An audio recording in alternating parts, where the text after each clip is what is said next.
시장님 뭐 젊으신 나이입니다만은 아시는 것처럼 전주가 이게 뭐라 해야 됩니까? 아까 원고주신 분도 이 모습으로 계시는데 서로 다르게 변하고 있습니다. 그 중에 제가 가장 감동하는 것은 이 전주시의 비전으로 슬로건이라 해야 되나요? 이렇게 쓰고 계신 사람의 도시 품격의 전주. 제가 들어본 그 슬로건 내린 정책 비전 중에서 이렇게 압축적이고 감동적일까? 전주 힘인가?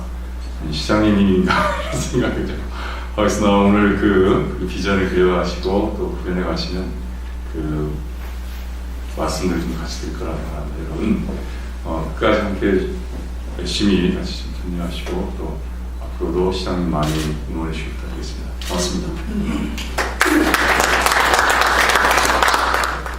전주가 방금 전에 사람의 도시 품격의 전주 이렇게 말씀을 해주셨는데 그 말씀은 안 드리려고 했는데 말씀을 하셔서 사람의 도시는 다 아실 것 같고요.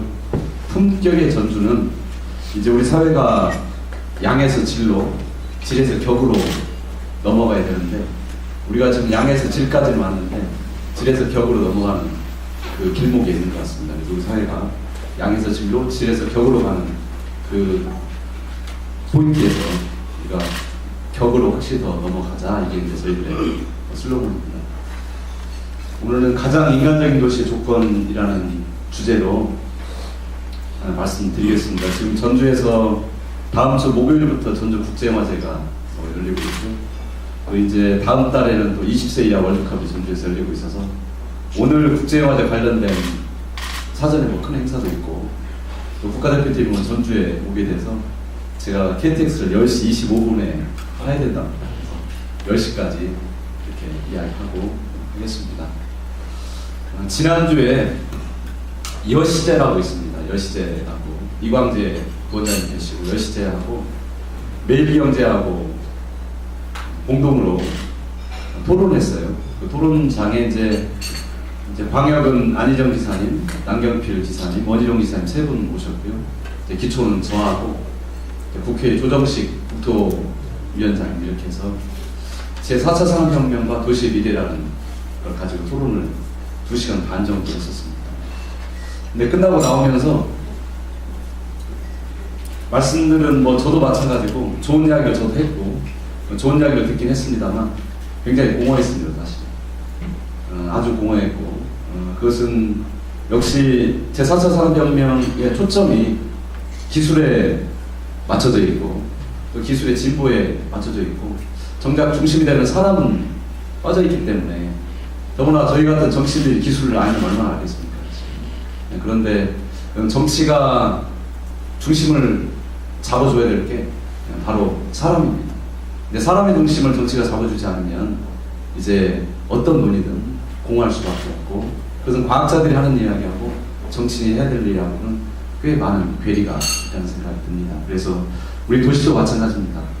저도 이제 전주라는 도시를 성장시키기 위해서 수없이 많은 일들을 하고 있고 또 많은 혁신을 거듭하고 있습니다만 몇 가지 우리가 놓쳐서는 안 되는 것들 이 자리에서 꼭 같이 공유하고 삽니다. 이제 국가의 시대가 가고 도시의 시대가 왔습니다. 아마 저 같은 정치인은 뭐 더 느낄 수도 있겠지만 이제 저희가 요즘에 외국 갔다 온 사람들이 많지 않습니까? 어디 다녀오셨어요? 이렇게 하면 최근 몇 년 동안 저는 단 한 번도 저 영국 갔다 왔어요, 프랑스 갔다 왔어요, 일본 갔다 왔어요, 중국 갔다 왔어요 이런 이야기를 들어본 적이 없는 것 같아요. 대부분 다 도쿄 갔다 왔어요, 오사카 갔다 왔어요, 뭐 강수진 발레리나가 있었던 슈투트가르트 갔다 왔어요. 인구가 16만밖에 안 되지만 저 독일의 프라이부르크 갔다 왔어요. 런던 갔다 왔어요. 파리 갔다 왔어요. 이렇게 이야기하지.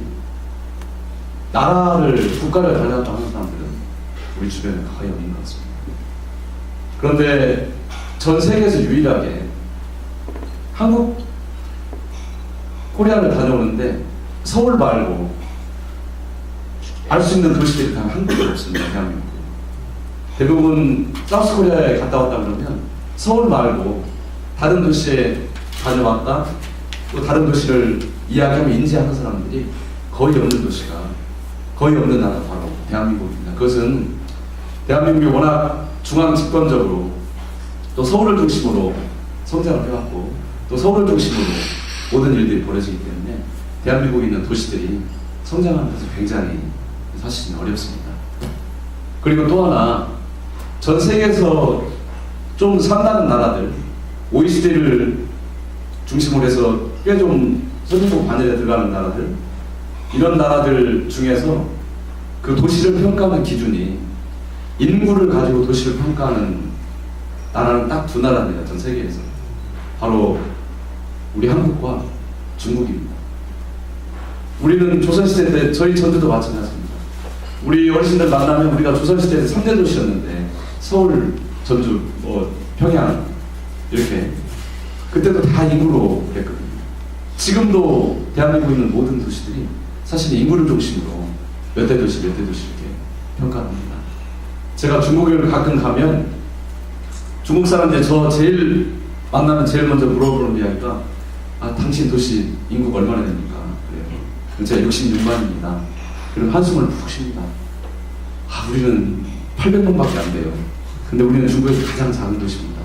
이러면서 기를 확 죽이거든요. 그런데 다른 나라를 가보면 그 도시의 영향력으로 그 도시를 평가합니다. 문화 영향력, 생태 영향력, 교육 영향력. 그 도시가 가장 잘할 수 있는 걸 가지고 1등, 2등, 3등을 뽑는데 대한민국은 유일하게 그렇게 인구를 중심으로 도시를 평가합니다. 그리고 저는 또 도시가 무조건 커지고 무조건 성장 중심으로 가야 도시가 진짜 성장하는가, 우리 시민들 정말로 행복해지는가, 그렇게 생각하지는 않습니다. 오히려 한국에서 전도 66만 정도 크다는 생각이 듭니다. 사실 30만 정도 이런 도시들이 충분히 지속 가능하고 시민들의 삶을 훨씬 더 높일 수 있는 그런 도시의 가능성들을 많이 가지고 있는 것 같습니다. 그래서 근데 제가 3년 전쯤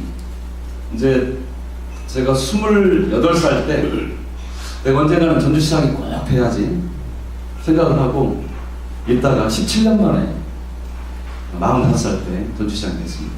근데 제가 전주가 고향도 아니고 또 전주에서는 시장 정도 하려면 60살 정도 돼야 시장을 하는데 제가 나이가 굉장히 많이 어려서 어쨌든 어렵게 어렵게 당선이 되긴 했는데 당선되고 나서 어르신들이 걱정을 많이 했어요. 이 전주같이 오래된 도시잖아요. 그리고 양반 도시, 어르신들이 많고.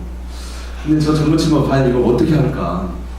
우리 도시 망치진 않을까? 이런 걱정들이 굉장히 많으셨던 것 같아요. 근데 3년 전쯤에 어르신들이 있는 그 무슨 애완운동복 이런 큰 행사 이런 데 있잖아요. 거기서 아침에 큰 회의가 있었는데 그날 아침 신문이 뭐였냐면 박근혜 정부 들어서 전북 출신 인사들이 장차관, 청와대 비서관 이런 데서 완전히 배제되고 있다고, 아주 성토하는, 어마어마한 성토하는 그런 분위기가 또 언론에 이렇게 다 전면에 도배가 됐었는데 제가 그 이야기 했어요. 아침에 이번 박근혜 정부 인사에 전북 출신 장관도 없고 차관도 없고 청와대 비서관도 없어서 정말로 저 비참합니다. 근데 그분들이 저에게 막 박수를 쳐주시더라고요. 제가 비참하다는 것은 전북 출신 장관이 없어서, 차관이 없어서, 청와대 비서관이 없어서 비참한 게 아니고 우리가 언제까지 우리들의 삶을 남에게 맡겨두고 언제까지 우리가 밖에 조건을 가지고 우리가 즐거워하고 스스로 비참해하고, 저는 이게 너무너무 부끄럽고 너무너무 비참합니다. 사실 이제 언제까지 우리가 남의 우물 가서 물 좀 주십시오 이렇게 물 얻어먹을 건지, 우리 스스로 이제 우리 우물을 파서 우리가 우리 물을 먹는 시대를 꼭 만들어 보시길, 이렇게 했다가 욕을 엄청 먹었습니다. 철이 들더라고. 그래서 많이 혼났습니다, 사실. 근데 저는 도시가 자기 색깔을 갖는 게 굉장히 중요합니다. 지금 전주는 작년에 국가통계 행정부에서 7억 정도 들여가지고 빅데이터 분석을 지금 2년째 하고 있는데 작년에 960만 명에서 올해 1067만 명이 와서 100만 명이 늘어가고 앞으로 더 늘어날 거라고 생각을 하고 있습니다.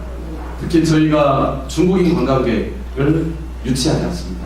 대부분 모든 도시들이 중개인 관광객들을 대형 여행사를 통해서 마이너스 상품을 가져다가 어쨌든 많은 사람들 끌어와야겠다 생각하고 하는데, 중국인 관광객 없이 한 도시가 1000만 명을 넘는 것은 굉장히 경이로운 숫자입니다.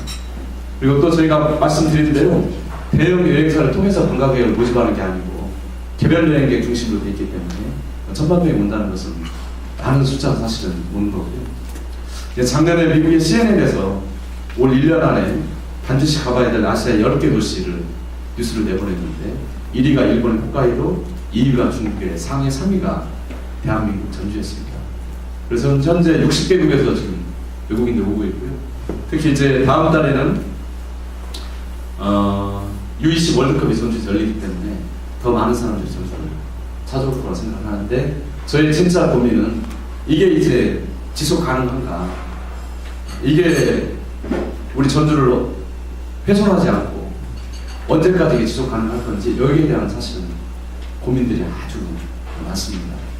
그래서 제가 가져가자고 하는 우리 도시의 상은 도시의 스타일을 명확히 하자는 영어를 못하는데 굳이 영어를 꼭 한번 써보고 싶다면, 우리 도시가 아주 빈티지한 도시, 또 유니크한 도시, 스타일리시한 도시, 이런 게 전주가 꼭 가고자 하는 도시입니다. 그래서 도시가 자기 색깔을 가져야 된다는 것은 증명을 하는 것 같습니다. 서울하고 닮기를 원했던 모든 도시들은 이제 아무도 가지 않습니다. 서울하고 다른 길, 자기가 가지고 있었던 그 도시의 길을 갔던 도시들은 많은 사람들이 찾게 되어 있습니다. 전주, 여수, 순천, 통영. 수도권 밑으로 보면 대표적인 도시들이, 수도권에 있는 사람들이 가장 많이 가는 도시들이 바로 전주, 여수, 통영 뭐 이런 것들입니다.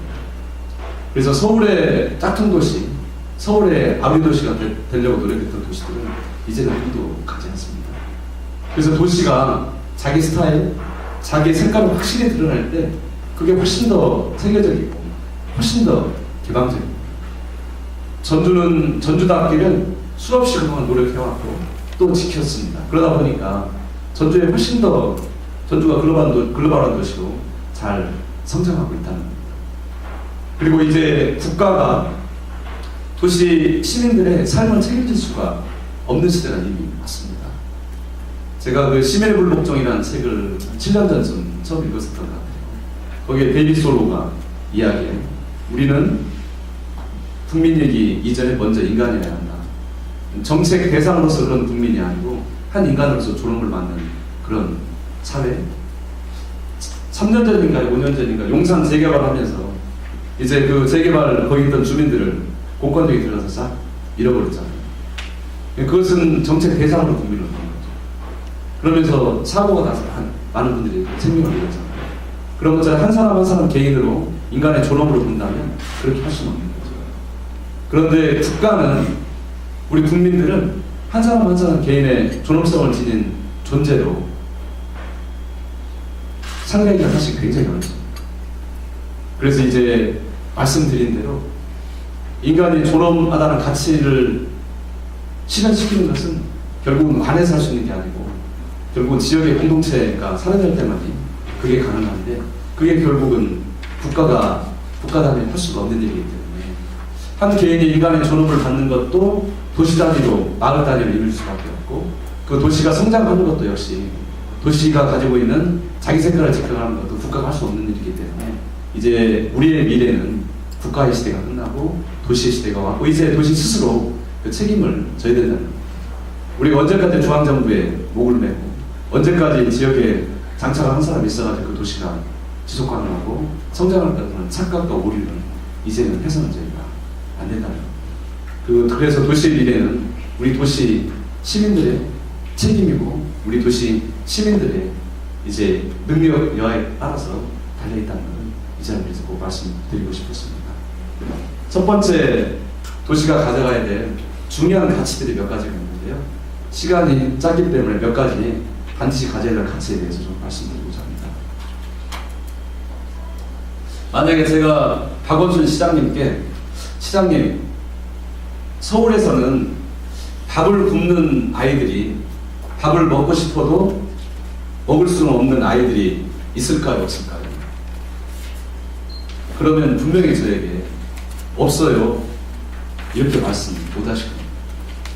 대한민국에 있는 230개 도시에 있는 모든 시장 교수님들한테 여기 그 지역에 가면 밥을 먹고 싶어도 먹을 게 없어서 밥을 못 먹는 아이들이 있습니까 없습니까 물어보면 그 어떤 분도 마음속에 우리는 먹고 싶어도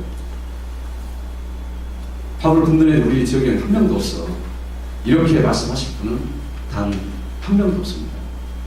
전 세계에 있는 모든 시장들에게 물어봐도 그렇습니다. 도시가 가져가야 될 사명 중에 하나는 바로 식량 주권입니다.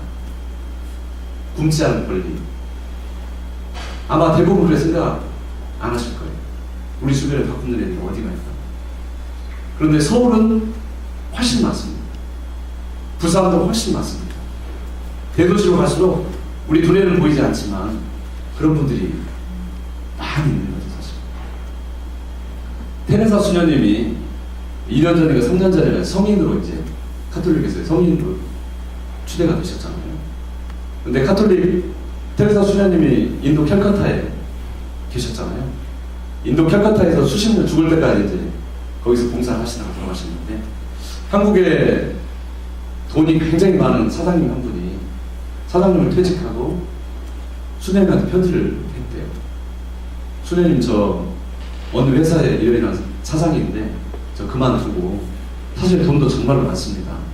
근데 수녀님이 계시는 캘커타에 가서 저도 수녀님과 함께 평생 살다가 거기서 생을 마감하고 싶습니다. 이렇게 편지를 썼어요.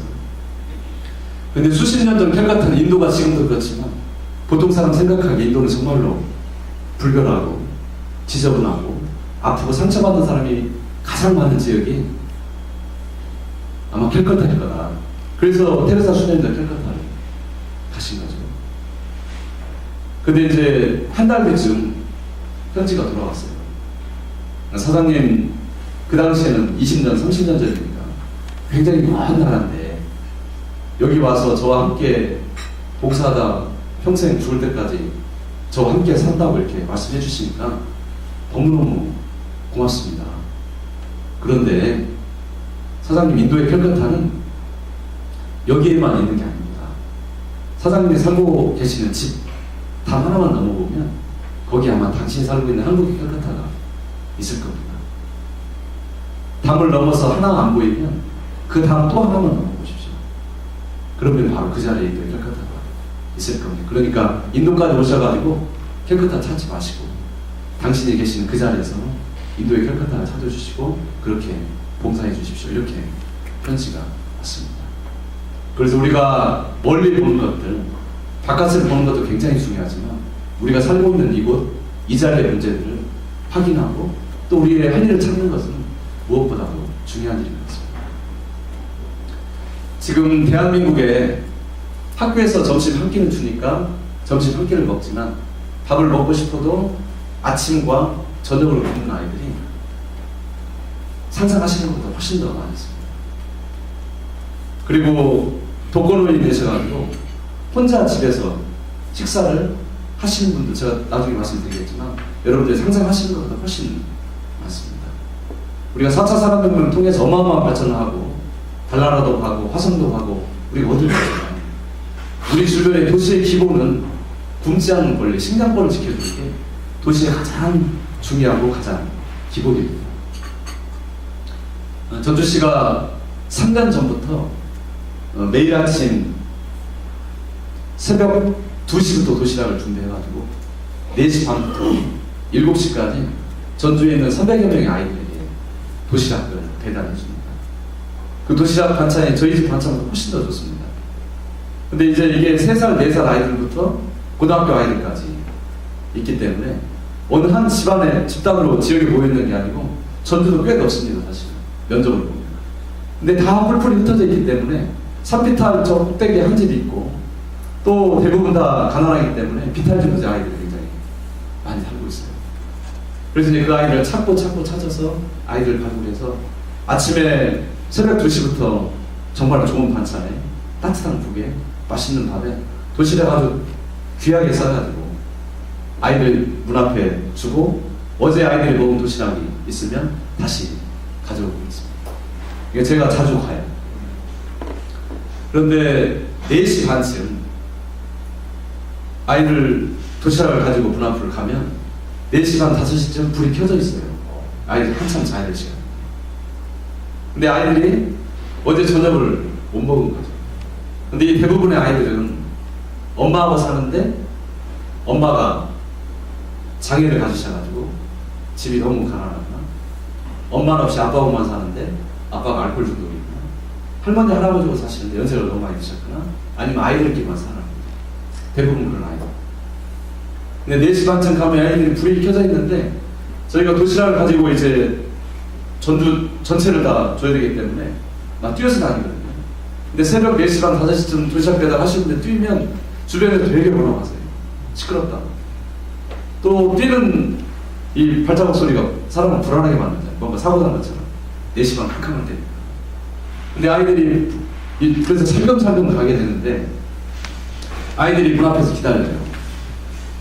전에는 배고파도 저녁에 밥을 먹지 못하고 자니까 아침 오줌 싸러 대부분 일어나잖아요.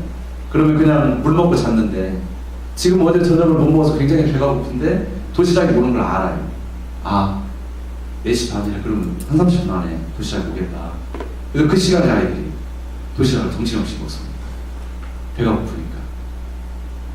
그리고 또 아이들이 저희가 이제 제일 불안할 때가 눈 올 때, 비 올 때예요. 눈 올 때는 길이 밀렸잖아요. 그럼 아이들이 1시간도 기다렸는데 문 앞에서 살금살금 저희가 가서 도시락을 놔도 이제 그 소리를 듣는 거죠. 그런데 이 아이들은 전주시에서 이게 엄마의 밥상이라는 저희 사업인데 이 엄마의 밥상을 전주시에서 하는지 잘 몰라요. 학교에서 영양사 이모가 주니까 영양사 이모가 이걸 보내주려고 생각합니다. 그래서 어느 날 어떤 아이들이 편지를 쓰기 시작했어요. 영양사 이모, 우리는 엄마 아빠 없이 우리만 사는데 아침 도시락 주신 거 반절을 나눠가지고 저녁에 먹거든요. 근데 양이 적어서 저희 밥 좀 더 2배를 좀 주시면 안 될까요? 어떤 아이들은 애들이 아무리 배가 고파도 어제 반찬하고 똑같은 다음은 안 먹어요. 매일매일 반찬 새롭게 해야 됩니다. 어떤 아이들은 고기를 매일 주면 안 될까요? 어떤 아이들은 또 편지를 써요. 엄마 아빠 안 계시는데 동생이 내일 초등학교 졸업하는데 졸업식장을 가야 되는데 조그만 꽃다발 하나만 보내주시면 안 되겠냐고. 그런데 그렇게 쓰여진 편지가 수백 통입니다. 이 수백 통의 편지를 다 답장을 해줍니다. 아이들이 반드시. 그래 알았어. 해줄게. 뭐 해줄게. 아이들이 반드시 답장 해줘요. 어느 날은 편지가 왔어요. 우리도 책 읽고 싶은데 책 좀 주면 안 되겠냐고. 근데 그 책 친구들이 읽고 난 다음에 그 책 말고 새 책 우리도 보내주면 안 되겠냐고. 그래서 새 책 보내줄게. 편지를 보냈는데 그 새 책 읽고 싶은 새 책 주면 좋겠다고. 서점에서 안 팔린 새 책 말고 읽고 싶은 책 꼭 줬으면 좋겠다. 그렇게 해서 이게 엄마의 밥상이라는 프로그램인데 이제 지혜의 반찬이라고 해서 아이들에게 읽고 싶은 책을 저희가 보내드리고 있습니다. 제가 처음에 이 아이들 찾아갔었거든요. 근데 이 아이들 머리가 붉었잖아요. 중학교, 고등학교 아이들. 근데 가서 애들이 저를 바라보는 눈빛이 너 사진 찍고 신문 내려고 너 왔지? 이 아이들의 그런 반감, 비아냥 그런 눈빛이 저에게 확 느껴져요. 근데 지금은 아이들이 어마어마하게 변했어요.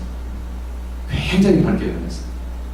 근데 아이들이 이제 느끼는 겁니다. 아, 전주라는 도시는 쇼하려고 밥 한두 번 주는 도시가 아니고 명절 때 쌀통 보내주는 도시가 아니고 우리가 배고플 때 우리를 늘 표현해주는 도시. 도시를 한 번쯤 두 번쯤 보고 말 줄 알았는데 우리가 원하든 원하지 않든 뭐라고 하든 매일 아침 일어나 보면 한결같이 늘 눈앞에 도시락이 있는 도시. 지금은 도시락을 눈앞에 두지 않습니다. 저 도시락을 그거 가져가요. 모르니까. 그리고 도시락이 되게 좋거든요, 사실. 그래서 도시락 배달하신 분이 어느 날 어딜 갔더니 목욕 가방을 쓰고 있대요, 목욕탕에서. 엄마의 밥상에 써있는데. 그래서 지금은 우리가 아무리 가난해도 도둑 맞을 건 있다고 그러잖아요. 근데 지금은 신뢰가 많이 쌓여가지고 집 비밀번호를 다 알고 있어요. 그래서 비밀번호 열고 새벽에 집에다 넣어주면 이제 아이들이 그때 도시락을 먹습니다. 어느 날 제가 책상에 가보니까 수세미 2개가 와 있어요. 할머니 한 분이 너무 고마워서 줄 게 아무것도 없는데 수세미밖에 없다. 감사의 선물을 드려야 돼요. 어느 날 저 책상에 돈 3만 원이 아주 꼬깃꼬깃한 돈 3만 원이 책상에 와 있어요. 너무 고마워서 드릴 게 없는데 돈 3만 원이 생겼다고. 근데 이 3만 원 다른 데 쓰고 싶지 않다. 고마운 분한테 확 드리고 싶고 은혜를 갚고 싶은데 드릴 게 아무것도 없어서 이 돈 3만 원 꼭 드리고 싶었다. 그래서 돈 3만 원 받았습니다. 작년에는 교도소에서 표절을 받았어요. 시장님, 우리 아이들이 전 이혼했는데 갑자기 감옥에 갇히게 됐는데 집에 우리 딸 둘밖에 없는데 우리 아이들 밥 좀 주면 안 되겠냐고. 그러면서 저희가 집을 갔어요. 직원을 보냈는데 아이들이 둘인데 초등학교 5학년 아이, 중2 아이, 여자아이 둘이 있는데 초등학교 5학년 아이는 가보니까 실어증이 갑자기 생겼어요. 얘는 충격 때문에. 이 아이가 초등학교 5학년짜리 아이는 이 세상에서 제일 나쁜 짓 하는 사람을 감옥 간다고 들었는데 우리 아빠가 감옥 들어갔다는 걸 도저히 마음으로 받아들일 수가 없는 거예요. 그리고 또 친구들이 니네 아빠 감옥 같이 도둑놈이지? 이게 알까봐 이 아이는 너무너무 무서워하는 거예요. 그래서 어렵게 엄마를 찾아서 엄마한테 보냈고 그 큰 딸은 저희가 도시락을 통해서 아이를 잘 키워가고 있습니다. 그래서 우리 도시의 기본은 식량권입니다. 먹을 수 있는 권리, 굶지 않는 권리. 아마 대한민국에 있는 모든 도시들이 한 번쯤 우리는 정말 어떨까 자문을 해봐야 되는 저는 엄중한 시기라는 생각이 듭니다.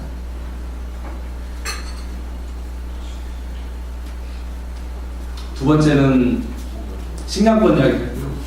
두 번째 하고 싶은 이야기가 도시는 기억의 집합이다 라는 이야기를 꼭 하고 싶었습니다. 여기가 전주인데요. 이게 다 사람이에요.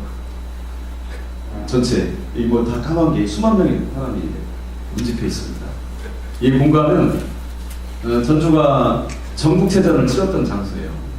1963년도에 제44회 전국체전을 치렀던 곳인데 아마 서울 말고 다른 데서 사시는 분들은 전국체전이 수십 년 전에 얼마나 큰 행사였는지 요즘엔 누가 그들도 보지 않지만 전국체전이 무지무지하게 큰 행사였다는 걸 아마 다 아실 겁니다.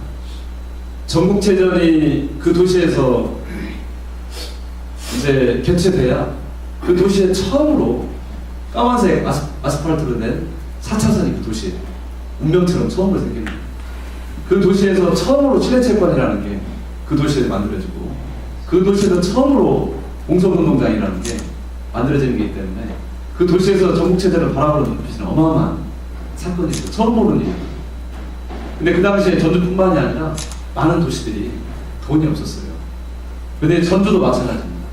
전주는 50년 전만 해도 꽤 잘 사는 도시였는데 그 당시 경기장을 지을 돈이 없으니까 그 당시에 전주에 있는 어머님 아버님들이 환갑잔치를 안 했어요. 환갑잔치 한 그 돈을 경기장 지어야지 우리 도시의 운명을 바꾸는 사건인데 근데 그 당시에 60세의 환갑잔치는 지금으로 따지면 생물학적 나이를 보면 90세 정도 되는 내 인생의 마지막 잔치를 벌이는 건데 그걸 포기하고 이제 종합경기장을 짓기로 시작했습니다.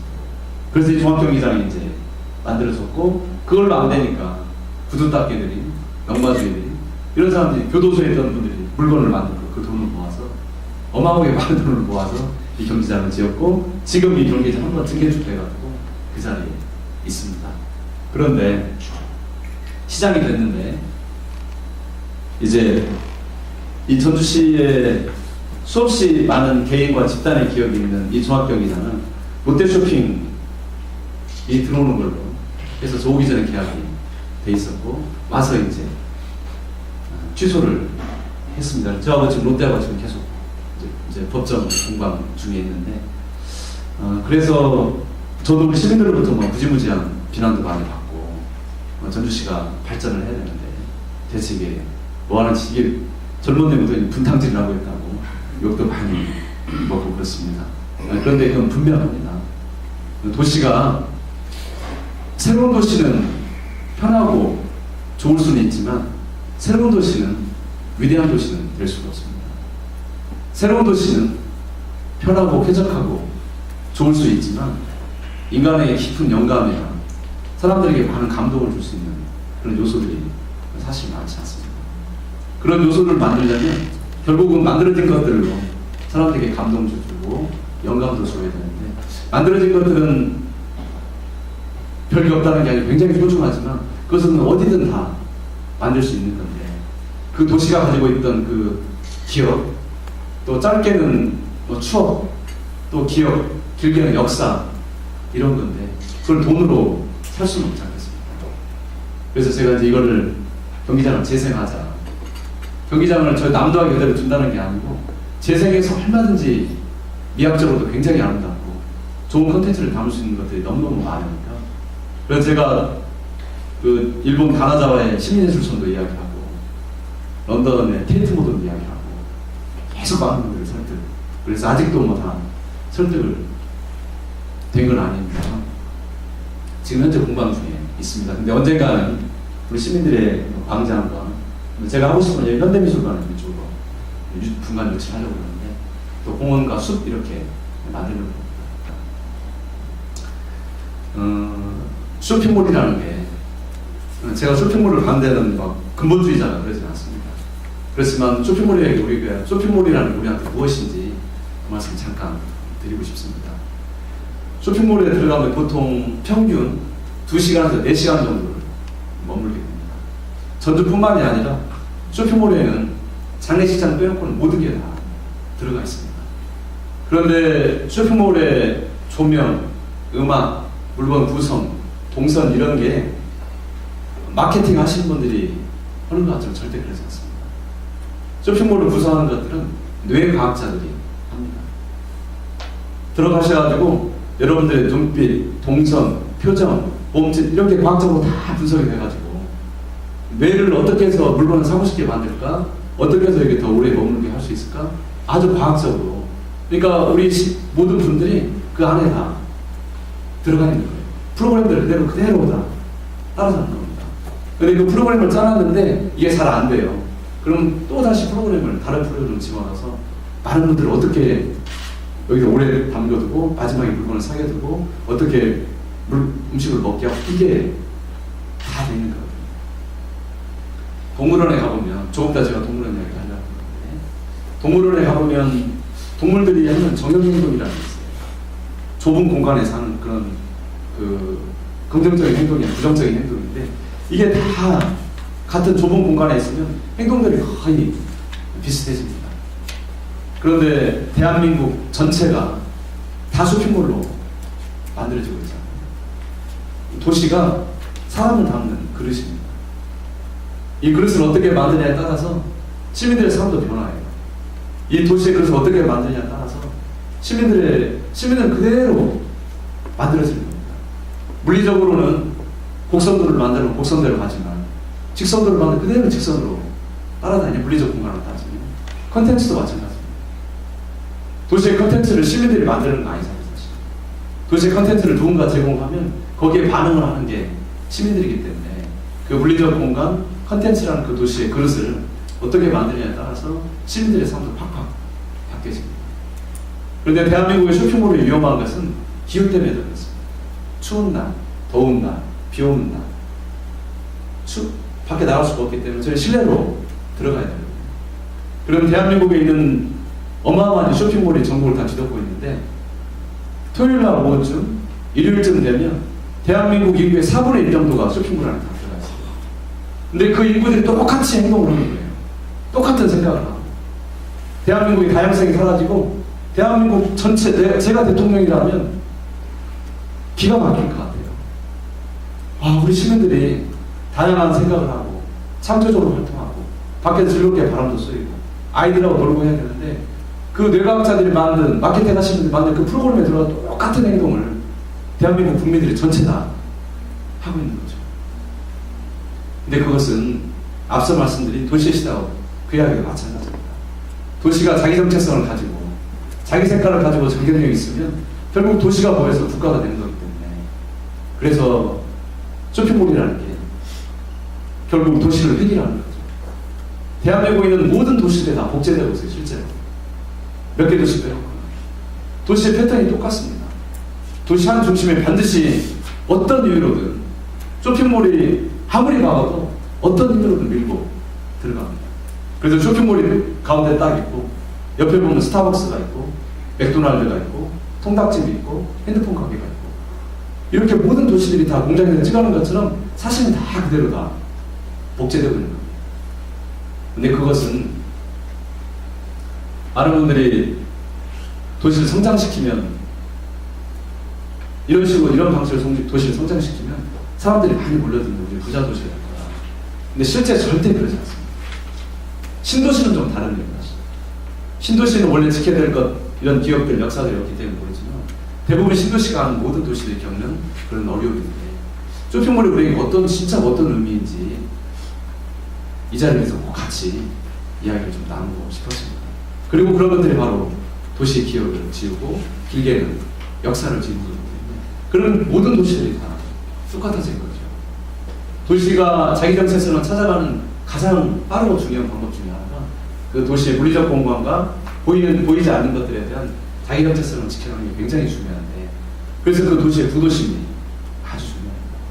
저도 지금 구도심을 지키기 위해서 굉장히 많은 노력들을 하고 있는데, 아마 그건 뭐 이야기 너무 길어서 넘어가겠습니다만, 그 도시의 기억을 지켜주는 것들, 그 정체성을 찾아가는 것들은 저에게 너무나 중요한 일이고, 그리고 그 도시의 운명을 잡을 수 있는 게 바로 구도심에 있다는 겁니다.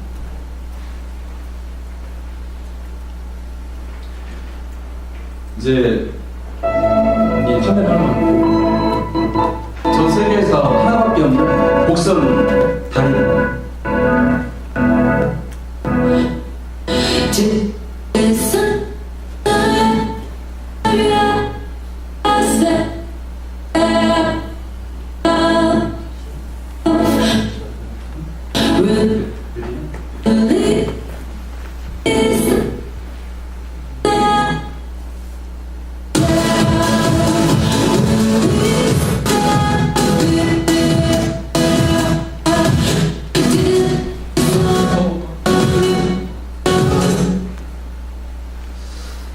곡선다리입니다.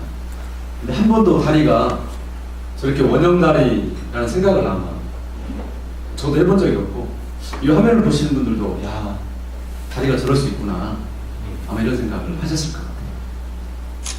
그런데 대한민국을 망친 게, 대한민국의 땅과 대한민국의 생태와 대한민국의 문화를 망친 게 바로 직선도로입니다. 우리는 한 번도 도로가 직선이야, 당연히 도로는 직선이어야 되고 곡선으로 우리 도로를 만들어야겠다는 생각들을 거의 못했습니다. 근데 앞으로 이제 직선과 곡선의 싸움이 이제 본격적으로 시작이 됐습니다. 최근에 통영에서 큰일이 하나 있었습니다. 손혜원 의원께서 맡고 계셨는데, 통영에 인간문화재 선생님 집 3대째 내려오는 집이 있는데 소방도로를 뚫어야 돼가지고 그 집을 무너뜨리려고 한 것을 손혜원님이 이제 막았죠, 사실.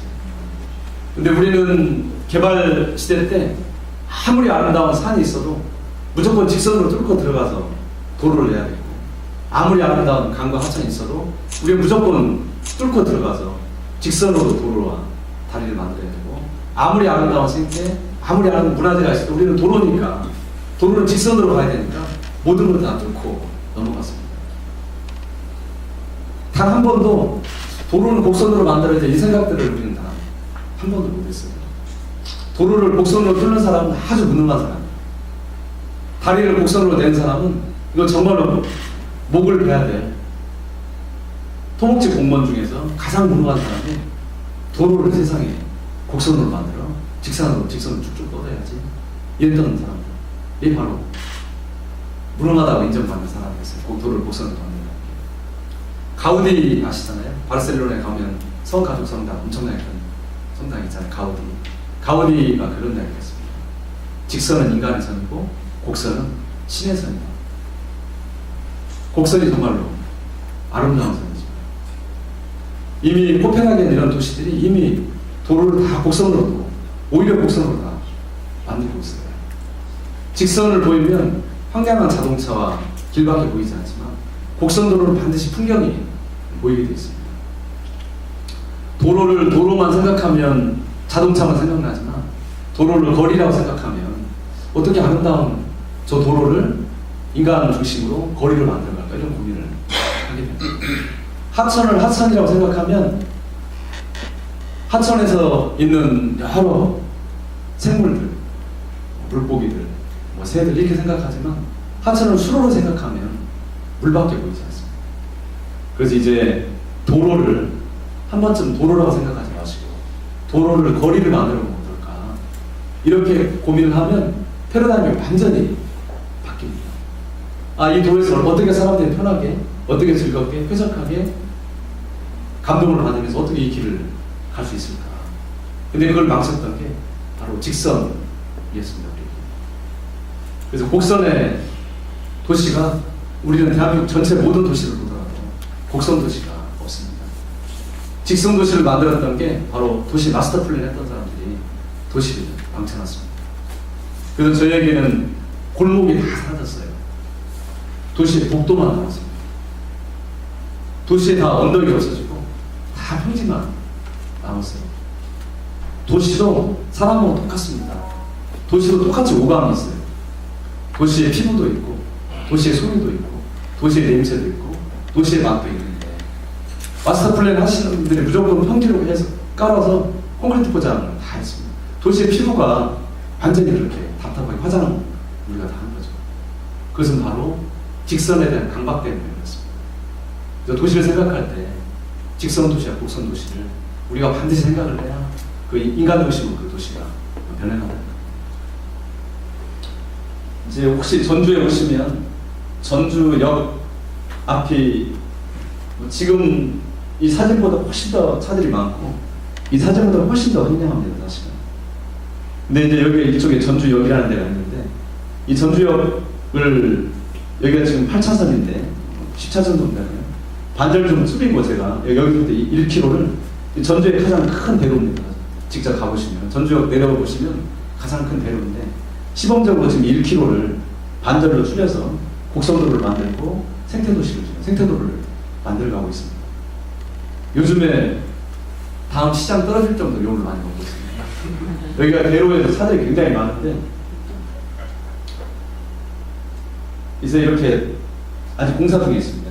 이제 공사 중에 있는데 이제 전주역인데 이 여기가 전주역이 쭉 바라보는 광경이거든요. 이걸 이제 이렇게 10차선이었는데 도로를 이렇게 2차선씩 양쪽 줄여가지고 여기 지금 실제 보면 굉장히 폭이 넓습니다. 가보면 만들어서 이제 이 광장을 만들고 이러면 이제 저희가 첫 마중길이라고 해서 전주에 1000만 명이나 가기 때문에 그 중에 600만 명, 700만 명이 다 기차를 타고 가기 때문에 전주의 첫인상을 바꾸자.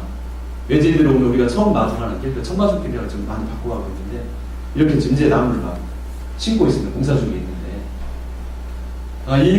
이 나무를 그나마 최근 어제 찍은 사진 여기 어제 가서 찍었는데 여기에 굉장히 아름다운 숲으로 곡선도로 변해갔는데 요즘에 이제 조금 잦아지고 있어요. 불과 2주 전, 3주 전까지만 해도 큰일 났다 우리 도시. 진짜 저놈이 완전 분탕질이 나는구나 이런 경험을 많이 먹었는데 요즘에 이제 시민들께서 느끼죠. 이런 거였구나. 지금 사실 여기 있을 때 여기 다 안마시술소, 모텔만 여기 완전히 다 그런 데예요. 근데 이걸 이제 도로를 바꿔가면서 이제 여기에 이제 200년대, 300년대는 고목나무도 이제 들어오게 되고 저희가 전주시는 이제 이쪽에 버스 승강장에 들어서는데 버스 승강장을 예술가들이 만들고 있어요. 현재 전주시는 1년 전부터 공공기관의 간판을 이제 공장에서 찍어다가 조립하는 게 아니고 예술가들이 다 자기 색깔을 가지고 간판들을 만들어 나가고 있고 버스 승강장도 지금 예술가들이 만들고 있습니다. 그래서 전주에 버스 승강장이 1100개인데 앞으로 15년 동안 1100개 전체를 예술가들이 버스 승강장을 만들어서 세상에 단 하나밖에 없는 그런 승강장을 만들려고. 그러면 이제 저희가 지붕 없는 미술관이 다 만들어지는 거잖아요. 중요한 콘텐츠에서 그런 실험을 지금 여기 하고 있습니다. 그래서 시민들에게 이 곡선도로를 했는데 언론에서 이 첫 마중길, 이 마중물 하는 이 실험이 아마 부정을 될 거다. 욕도 굉장히 많이 먹고.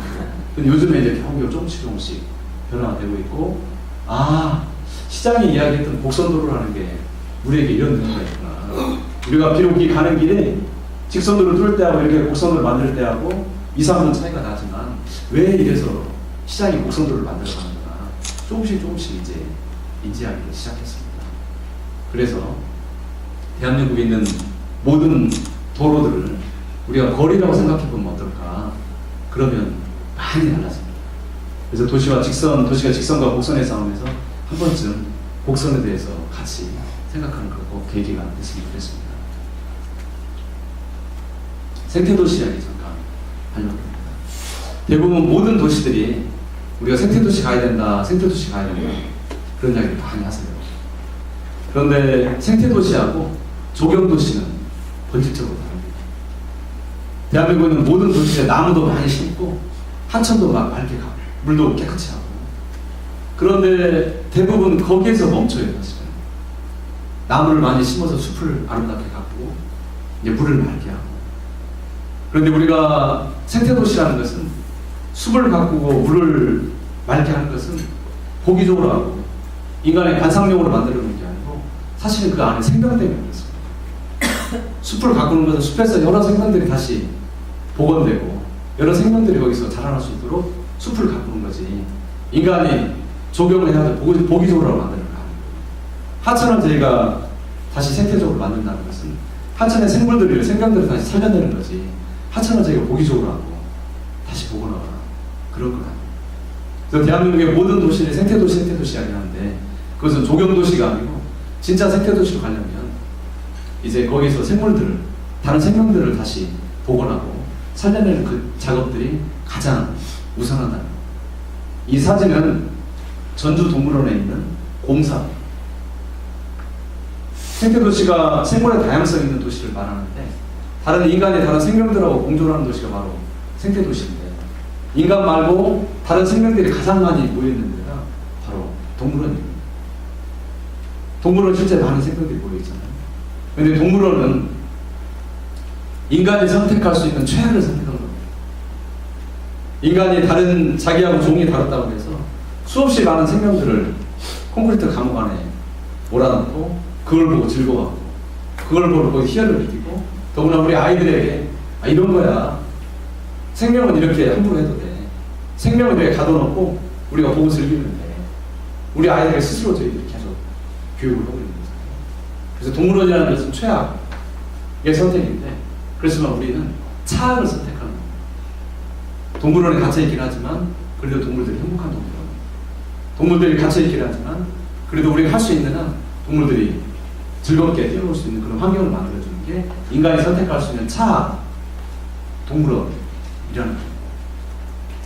아이들이 인간 말고 다른 생명들이 존중받고 있다고 생각할 때 아이들도 훨씬 더 다른 감정을 느낍니다. 아이들이 다른 종들이 존중받고 있다면 같은 종인 저희들에게 훨씬 더 존중할 마음이 생겨납니다. 그래서 생태도시라는 것은 단순하게 숲, 물 이런 걸 가꾸는 게 아닌데 거기 있는 생명들을 살려내는 거고, 생태도시라는 것은 인간이 다른 생명들과 공존하는 도시가 바로 진정한 생태도시입니다.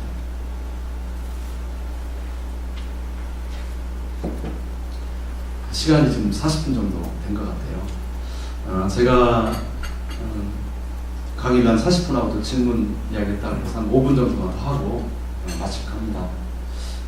전주에 지금 어떤 시험을 하고 있냐면, 전주시청이 이제 시내 한 중심에 있거든요. 근데 시청 뒤쪽에 성매매 직결지가 있어요. 저희는 이제 성미촌이라고 부르는데 옛날에는 이제 집창촌이라고 불렀죠.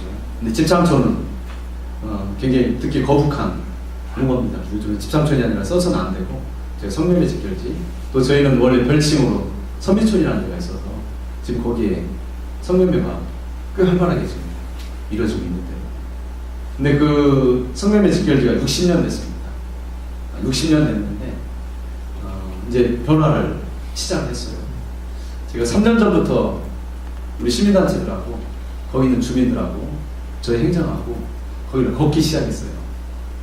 뭐 프로그램 없습니다. 그냥 걷는 거예요. 그냥 일주일에 한 번씩 무조건 걸어요. 누구든 와서. 걷기 시작하면서 이제 한 변화가 시작이 됐어요.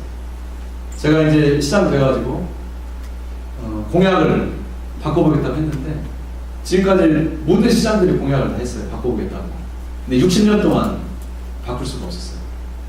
제가 공약을 했는데, 맞아, 나는 바꿀 수 있을까? 저한테 한번 물어봤어요. 너 바꿀 수 있겠냐고. 그랬는데 겁나더라고요. 왜 못 바꿨냐면 조폭들이 있기 때문에 그렇습니다. 조폭들이 성매매 업주들이기 때문에. 포주들이 보통 전과가 18범, 21범씩 많이 돼요. 그래서 사실은 겉으로는 행정력이 안 나서 못할 것 같지만 진짜 못하는 것은 겁나니까 그렇습니다. 조폭들도 다 수준들이 있잖아요. 조폭들 중에서 뭐 나이트클럽도 하고 뭐 사업도 하고 여러 가지 있는데, 마지막 가서 조폭들이 할 마지막 단계에 있는 게 바로 성매매 조폭들이 거기에 들어가 있습니다. 그래서 이제 그냥 걸었어요, 계속. 그래서 저도 제 마음에다 물어보니까 네가 겁을 내지 않으면 할 수 있을 것 같다. 저도 우리 아이들이 정말 테러당할 것 같다.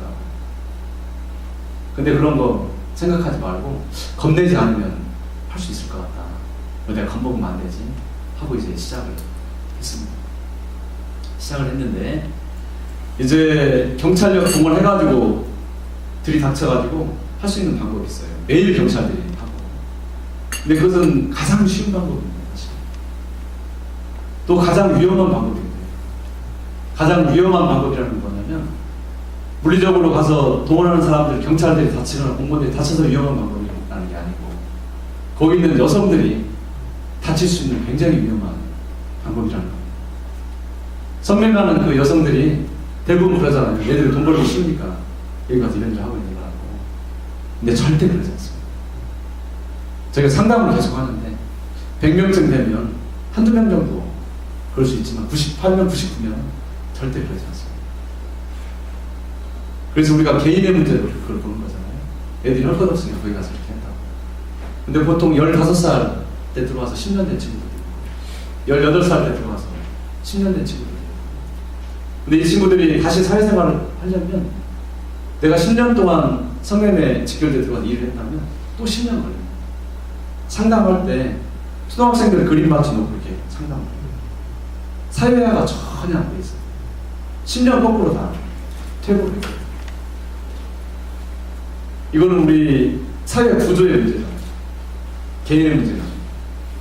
성매매, 또 성매수, 이런 우리의 사회적인 큰 문제가 하나가 있는 거고, 그 여성들한테 또 니네 돈 벌기 쉬우니까 들어온 거 아니냐, 이렇게 누가 이야기를 한다면, 만약에 그 가정이 해체되지 않고, 가정 해체가 되지 않고 그 가정이 건강한 가정이었다면, 내 딸이 내 동생이 성매매로 가는데 어느 누가 가라고 하겠습니까? 그 여성들이 인간이 선택할 수 있는 정말 어려운 길을 선택을 했는데, 우리 사회에 만약에 좋은 일자들이 많이 있었다면 그 여성들이 거기로 가지 않았겠죠, 당연히. 그래서 이걸 사회 구조의 문제로 반드시 바라봐야 된다. 그래서 이제 시작을 했어요.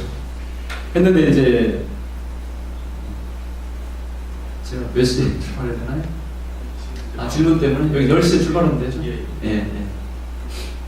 지금 어디까지 와 있냐면, 이제 시민단체, 거기 주민들, 저희 행정, 경찰 해가지고 이제 계속 저희가 준비를 했는데, 용역을 했는데 용역 결과가 나왔어요. 이걸 다 때려 부시고 여기에 전면 개발 방식으로 건축을 해가지고 그렇게 하자. 제일 쉬운 방법입니다. 건축을 해가지고 그 개발이 됐던 걸 포주나 조폭들한테 주고 그렇게 하면 가장 쉬운 방법이에요. 근데 그렇게 하면 여성들의 인권이 지켜지지가 않고, 그 그 성매매 직결이라는 것은 아프지만 우리들의 또 기억에 있었습니다. 도시에. 그렇게 해서 그렇게 하지 말고 이걸 재생을 해보자. 우리가 예술의 힘을 믿고 예술의 힘을 영향 바꿔보자. 그렇게 해서 이제 성매매 담당하는 그걸 거기는 서노송동이라고 해요.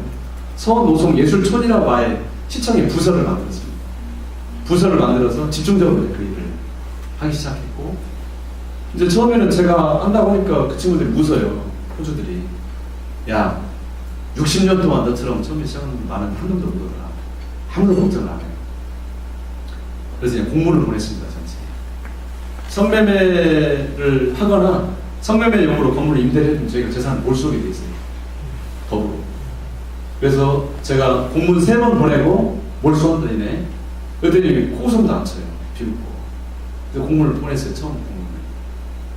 이 건물은 재산 몰수합니다. 그랬더니 처음에 묻더라고요. 2번 또 공문을 보냈어요. 공문 다 3번까지 보내고 3번 보내면 반드시 몰수합니다. 2번째 이제 보냈어요. 곧 3번째 곧 공문 보내고 몰수합니다. 그랬더니 이제 흔들리기 시작하더라고요. 그러면서 니네 그러면 여성들하고 같이 가서 앨범 시위하겠다. 그렇게 이야기해요. 근데 이제 전주에 있는 여성단체들이 여성들하고 상담을 계속 수년 동안 계속 했어요. 그래서 조례 만들어가지고 당신들 매달 이렇게 지원하고 저희가 주거할 수 있는 집도 만들어주고 자활할 수 있는 걸 우리가 몇 년 동안 책임져서 새로운 삶을 살 수 있도록 해줄 테니까 용기 가지고 꼭 한번 해보자. 그래서 이제 2, 3일 전에 조례가 처음으로 저희가 통과가 됐습니다. 그러다 보니까 여성들하고 포주들하고 분리가 되는 거예요. 저희가 강압적으로 공권력이 들어가면 여성들하고 포주들하고 한 몸이 되면서 피신하거나 그 여성이 더 이상 나올 수가 없어요. 사실. 이렇게 하지 않아요. 그래서 지금 여성들하고 포주들하고 상당히 분리가 되고 여성들의 이제 인권을 저희가 찾아낼 수 있는 그런 시스템이 마련이 됐고, 그러면서 이제 저희 시에서 선민촌항 중심에 있는 건물 2채를 샀어요. 살려는데 예산을 세워야 되잖아요. 근데 시의회에서 예산 통과하는 게 거의 불가능해요. 다 연결이 돼 있어가지고 예산 통과하는 게 너무너무 어렵습니다. 그래서 참 어렵게 겨우겨우 예산이 통과가 돼서 작년에 이제 전주 선민촌 소금을 많이 나옵니다. 작년에 거기를 예술가들이 들어가서 예전시 활동을 시작했어요. 그리고 이제 시티가든을 조성을 해서 다음 주에 저희가 개장하겠는데 시티가든을 만들고, 또 이제 건물 또 한 채 저희가 사가지고 6월 달에는 선미촌 안으로 시청이 들어갑니다. 이제 선미촌 중심으로 6월 달에 그 담당 부서가 아예 선미촌 안에 들어가서 근무해요. 그러다 보니까 이분들이 이제 심리적인 저지선이 이 포주들이 이제 무너지는 거죠. 이게 어떻게 저항할 수가 없는 거예요. 그래서 지금 많은 변화를 가지고 오고 있고, 아마 올 연말쯤 되면 굉장히 많은 변화들이 올 것 같습니다. 그래서 그 선미촌이라는 데를 얼마 전에 서울에 있는 구청장님 3분의 직원들과 같이 벤치마킹 전주에 오셨다가 했어요. 그래서 바로 그런 게 저는 거버넌스의 힘이라고 보고요. 그게 바로 사람 중심으로 거버넌스가 꾸려져서 도시의 변화를 이루는 굉장히 중요한 사례부터 사건이라고 생각을 하고 있습니다. 시간 때문에 제가 자세히 말씀을 못 드리지만 먼저 한 번씩 꼭 오셨으면 좋겠고요. 이제 전주가 이건 제가 어느 도시를 우리가 어떻게 봐야 될 건지 그런 차원에서 지역에 있는 시장으로서 말씀을 드리는 거고, 다른 많은 변화들이 굉장히 많이 있습니다. 또 워낙 많은 사람들이 오다 보니까 한옥마을이 아주 상업화되고 있고, 젠트리피케이션의 아주 대표적인 모델이 전주 한옥마을에서 저희 여러 가지 어려움도 겪고 있고, 그렇지만 또 도시가 점점 또 활력도 찾아가고 있고 여러 변화들이 있는데, 우리가 도시를 어떻게 바라봐야 될 건지 몇 가지 관점을 한번 공유하고 싶어서 오늘 이 자리에 말씀을 드렸고요. 성장하는 도시들은 뭐에 연출해서 이것들은 전주뿐만이 아니라 대한민국의 모든 도시들이 한 거기 때문에 말씀드리면 우리가 도시를 이런 관점에서 좀 봐주시면 좋겠다 해서 제가 서너 가지 주제로 말씀을 드렸습니다. 질문 혹시 있으시면 질문 받고 답변하고 이렇게 마무리하도록 하겠습니다. 고맙습니다.